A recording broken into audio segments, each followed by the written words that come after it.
Welcome to Take It from the Iron Woman. My name is Susanne Müller, your host and the Iron Woman. This podcast is about empowering yourself and others to make real changes in the world.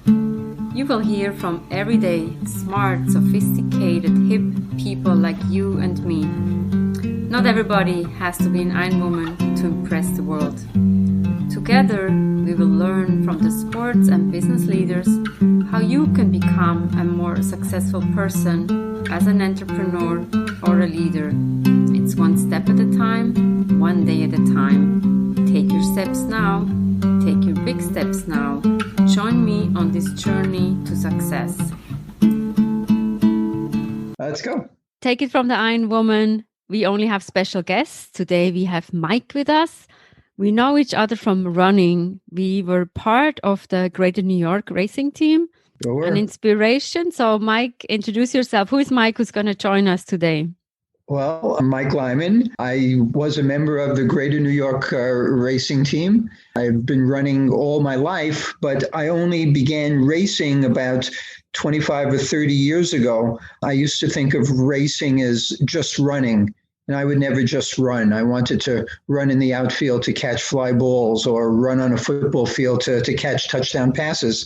But about 30 years ago, I began to race and found that to be really a glorious athletic challenge because it was so personal. It was all about me. It had nothing to do with the team, had nothing to do with my opponents. It just had to do with me and the course. And that was something that really excited me.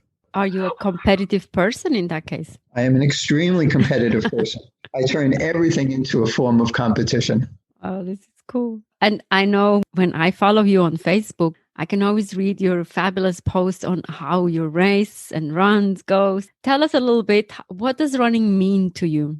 Well, running to me has always been a great athletic challenge, but it was also, for me, a great athletic strength. I love to compete. And as an athlete, I have certain limitations. I'm small, I'm light, I'm not particularly strong, but what I am is smart, competitive, persistent, and very fast. So to me, my legs has always been a key part of my athletic ability, whether I'm using it to take an extra base in baseball or to get beyond a defender in football. But of course, in racing, running is everything. It had always been a key part of the way that I define myself as an athlete. I might be smaller than you. I might be incapable of hitting the ball farther than you, but probably I can outrun you. I know you were always faster than I was. An inspiration, especially when you're on a team. After the race, you see these days with social media or whatever, the New York Roadrunners website, you see how fast everybody is. And also on the team, obviously, we always checked who is faster than me. Well, that's true. And that's part of my competitive nature, all our competitive natures, I would imagine. But the other thing is that running is wonderfully statistical. When I played baseball, I would always be interested in keeping statistics, batting average, on base percentage, et cetera. In running, though, everything you do can be compared to other people. You can compare yourself to all the finishers in the race. You can compare yourself to all the people of the same sex as you. You can compare yourself to all the runners of the same age as you or in the same age group as you. You can do age grading to find out how fast you would have run if only you had been smart enough to stay 25. I've always loved that statistical element of running, even in practice. Right? If I have a practice in baseball, I can't keep statistical track of that. But in running, I might go out for an easy 5-mile run, but how does that compare to the easy 5-mile run from last week or last year or 15 years ago? Mm-hmm. So there's always these numbers to play with. And that's something I've always enjoyed about my running. Talking about statistics, how many years do you go back? So you can trace back last week, last year. How do you keep up with the statistics? Well, if this was a TV, I would show you my various notebooks. I have about 20 of them in which I've kept track of, I would say 99.9% of all my runs. Wow. And then I break them down in other places so I can go back into the 1990s and show you how many miles I ran in a particular week, what my long run was, did I run a race? So I keep some pretty detailed notes. And that's my next question. Like, how detailed are the notes? Like what you feel at the pace, or is it more just numbers? It's more numbers. I mean, of late, I've begun writing down little extra things like what kind of shoes I was wearing and how many layers of shirts I'm wearing and stuff. This way, I have an excuse if I'm running slow. I can say, oh, but I was wearing 3 layers that day. So that's the reason. But normally speaking, I keep track of all my splits. Most races, most runs, I keep track of my heart rate. Mm-hmm. So I have the distance, I have the time, I have my pace. That's basically what I keep track of. Mm-hmm. I will occasionally write stories about my races, about some exceptional workouts, but that's not usually included in my notebooks. That's more on my Facebook page. How do you keep track? If you look back to 1900, we didn't have like a Garmin or anything. How has that evolved like to now? What watch are you wearing today? I'm wearing a Polar watch. The 2 main things. I've always been very simple. And all I wanted was a watch that would tell me the time of my run and would keep track of my splits. Mm-hmm. And I remember when I first started running, I had a watch that would only give you like 8 splits for every run. So when I ran a half marathon, I tried to memorize my time for the first 5 miles because I only could keep the splits for the last 8 miles. Obviously, I became more sophisticated. I got a watch that could give me as many splits as I want. Then I remember getting my first heart rate monitor, which was a strap that you had to put across your chest. A little bit uncomfortable, but not too bad. It was so exciting to me to see my heart rate, you know, my average heart rate, my max heart rate and stuff. And I began writing that down. But that's where I stayed. I didn't get into GPS. Okay. I didn't get into strapless. I didn't get into anything online until I overcame my fear. My fear was that I could get an expensive watch to give you all that information and I'd never figure out how to use it. So it would be a $250 waste of money. But I overcame that fear. I got a Polar watch. It turns out to be not all that difficult. Now I run without a strap, even though I have to say that I think the heart rates are much less accurate without the strap across. I love the GPS. Even though sometimes I could run the exact same course and get a different distance reading on the GPS. Not by too much, but by just a little bit. I post online now. I keep track of it online, which is fun. It's another opportunity to review things after I've finished. I connect my watch to the computer. I see all the statistics come up. And I play with them. And that's just a lot of fun. So now I can track my running, not just in numbers, but in wavy lines that tell me how fast I was going and then how slow I was going and how my heart rate went up and then it went down. And it's just more numbers that I can have fun with. Now you can get watches where it feels like you can measure when your hair is growing or something. So yeah, these were the days. Incredible. Yeah, I mean, a lot of the functions I don't use, like my watch supposedly could tell me how well that I sleep.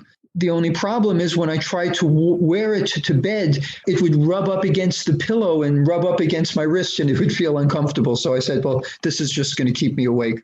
And my lights up. I see the light, so I don't like to wear it because of the light. Oh, yeah, that's right. That would be a problem as well. And tell us a little bit, some of the highlights of your running career. I always remember you talking about the Disney marathon. I had always thought that the idea of running a marathon was stupid. And the reason I thought that is one of the first races I ever ran in. This was before I joined the Greater New York racing team.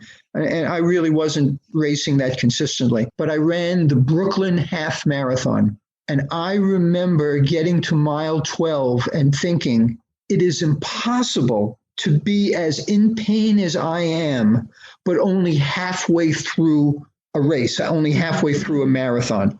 So I staggered to the finish of that first half marathon, and I had pain in parts of my body that I had never felt before. But then I joined Greater New York, and I was encouraged to run a marathon, and I did. New York was wonderful, but all the hills killed me. So when I learned that Disney was basically a flat course, and I was going to Disney and I enjoyed it, I thought my friend and I, we would build our next Disney vacation around the marathon. And so that's what we did. And I ran my first Disney marathon, I guess in early 2000, 2002, 2003, something like that. And it was so much fun. Disney is divided up into 4 major theme parks. And in the marathon, you run through all 4 of those parks. A lot of the running is on highway connecting the parks. So that's really not so great. But running through the 4 theme parks with the guests out there and the Disney characters out there cheering you on was really, really lots of fun. At about the 8-mile mark, you're running through Magic Kingdom. And you come to Cinderella's castle. And in one marathon, I'm running, and there's a whole bunch of people standing there. 2 runners had stopped at Cinderella's castle to get married. I ran past them in the middle of the marriage ceremony. I assume once the ceremony was over, they completed the next 18 miles that they still had in front of them. But that was a real highlight. The other highlight for me was that marathons were not my best race. I'm much more comfortable in shorter distances, and I always struggled with marathons, and I could never break 4 hours in New York, and that just became an obsession with me. And finally, one year, I was in my absolute best shape, and I ran Disney, and I finally got in under 4 hours. I think I was like 3:52, 3:53, something like that. It probably was the best athletic achievement of my life. It was just a wonderful, wonderful feeling. Under 4 is, you work a lot to do that. I worked really hard to do that. I know people have run a whole lot faster than that, but for me, it was a tremendous, tremendous achievement. When you think about marathon and when you say like it's not for you, what do you think is not for you? Is it the training or? Well, the training is very difficult. I don't love long runs. And to have to run 18 miles, 20 miles, every now and then I did 22 miles. You know, it's a lot of wear and tear on the body.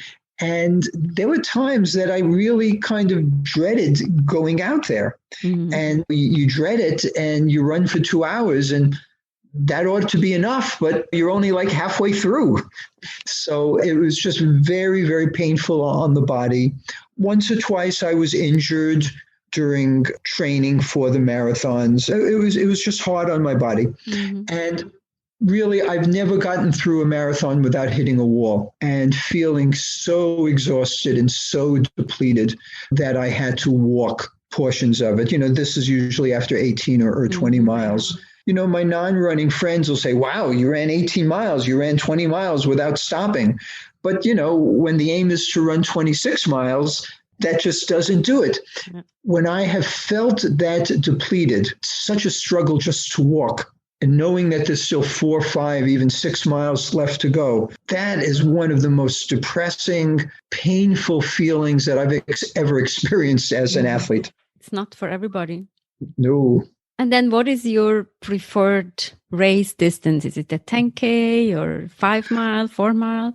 For a long time, I loved racing 5 miles. It was the very first race that I ever ran. I was always running at a 7-minute pace. When I say 7 minutes, it might have been 7:30, 7:40, 7:20. And it was always my goal to break 7 minutes, run it under 35 minutes. But I never could until one race. I ran the first couple of miles in just under 7 minutes. And I was so excited as I neared the end into the 5th mile when I knew that I had a chance to make it under 35. And I remember coming over the small hill that's just before the marathon finish line. And I came over the hill and I saw the clock, and the clock said 34 something. And I remember thinking, wow, I've got a chance. And that was like the fastest I ever sprinted, the final distance in a race. So getting in under 35 minutes was like one of my major athletic achievements that made that race so special. Thank you so much, Mike. Always fun to talk to a fellow runner and a fast runner.